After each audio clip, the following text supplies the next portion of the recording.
පළාත් සභා ඡන්දය ජයග්‍රහණය කිරීමට மாகாண சபை தேர்தலை வெற்றி கொள்வதற்கு எம்மிடம் வலுவான வேட்பாளர்கள் குழு உள்ளது.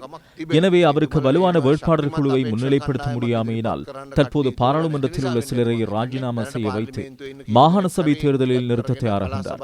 அதில் எமக்கு எவ்வித பிரச்சனையும் இல்லை, அது எமக்கு சவாலும் இல்லை. நிறைவேற்று அதிகார ஜனாதிபதி சிறப்பாக செயல்படுகின்றார் என்றால் 159 பாராளுமன்ற உறுப்பினர்களும் மிகச்சிறந்த முறையில் செயல்படுகின்றனர். அதேபோல் நாம் பிரதேச சபை மற்றும் நகர சபையில் அநேகமானவற்றை வென்றுள்ளோம். அங்கு சிறப்பான நடவடிக்கைகள் மேற்கொள்ளப்படுகின்றன. நாம் புதிய அரசியல் கலாச்சாரத்தை நாட்டில் ஏற்படுத்தியுள்ளோம்.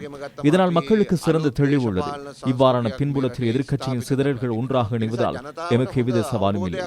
எனவே மாகாண சபை தேர்தல் நடாத்தப்படுகின்றது என்ற விடயத்தை அடிப்படையாக கொண்டு அரசாங்கம் முன்னெடுக்கும் வேலை திட்டங்களை முன்னெடுத்துச் செல்ல மாகாண சபை தேர்தலிலும் வெற்றி பெறச் செய்து அதனை மேலும் வலுப்படுத்த மக்கள் எண்ணுகின்றார்கள். කාරණෙත් එක්ක ආණ්ඩුවේ යන වැඩපිළිවෙල ඉදිරියට ගෙනියන්න පළාත් සභා ජයග්‍රහණය කරලා හොඳ ශක්තිමත් ආකාරයක් ගොඩනගා ගැනීම වෙනුවෙන්